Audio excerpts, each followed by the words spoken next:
Hello friends, welcome to Mamma's Kitchen. ഇന്നത്തെ എൻ്റെ recipe ഒരു സാലഡാണ്. ഇതാണ് റഷ്യൻ സാലഡ്. ഇത് ഓത്തൻറ്റിക് ആയിട്ട് ഉണ്ടാക്കുന്ന മെത്തേഡാണ് കാണിക്കുന്നത്.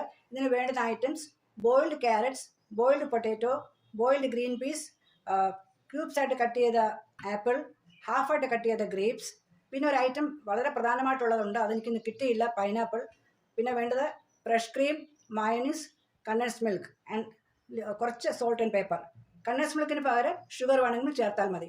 ഇനി ഇതെങ്ങനെയാണ് ഉണ്ടാക്കുന്നത് നമുക്ക് നോക്കാം. ആദ്യമായി ഇതിന് ഡ്രസ്സിങ് തയ്യാറാക്കാം. അതിനായിട്ട് ഒരു 1/2 cup mayonnaise, 1/2 cup fresh cream, 1/4 cup condensed milk, 1 teaspoon salt and 1 teaspoon pepper powder. ഇതെല്ലാം കൂടെ നന്നായിട്ട് മിക്സ് ചെയ്യുക.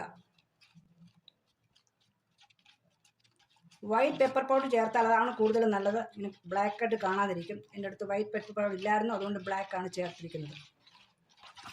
ഇത് നന്നായിട്ട് മിക്സ് ആയി കഴിഞ്ഞതിന് ശേഷം എടുത്ത് വെച്ചിരിക്കുന്ന വെജിറ്റബിൾസ് ആൻഡ് ഫ്രൂട്ട്സ് ചേർക്കുക.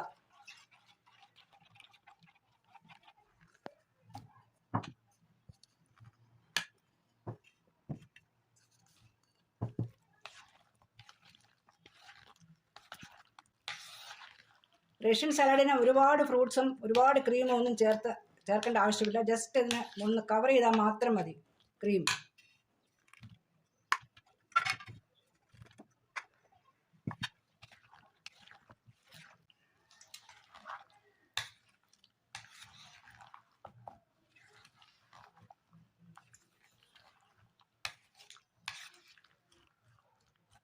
ഇത് നല്ലപോലെ തണുപ്പിച്ചിട്ട് വേണം ഉപയോഗിക്കാനായിട്ട്. ഒരിക്കലും ചൂടോടെ ഉപയോഗിക്കരുത്.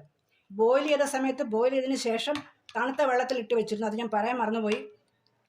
പൊട്ടാറ്റോയും ക്യാരറ്റും ബോയിൽ ചെയ്തതിന് ശേഷം ഉടനെ തന്നെ തണുത്ത വെള്ളത്തിൽ ഇട്ട് വെച്ചിരുന്നു.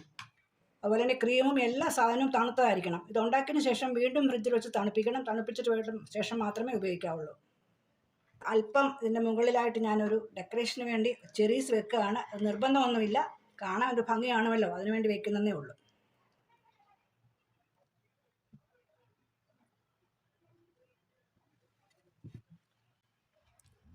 റഷ്യൻ സാലഡ് റെഡിയായി. ഞാൻ ഫ്രിഡ്ജിൽ വെക്കാൻ പോവുകയാണ്. തണുത്തതിന് ശേഷം നമ്മൾ ഉപയോഗിക്കാം. Thank you for watching.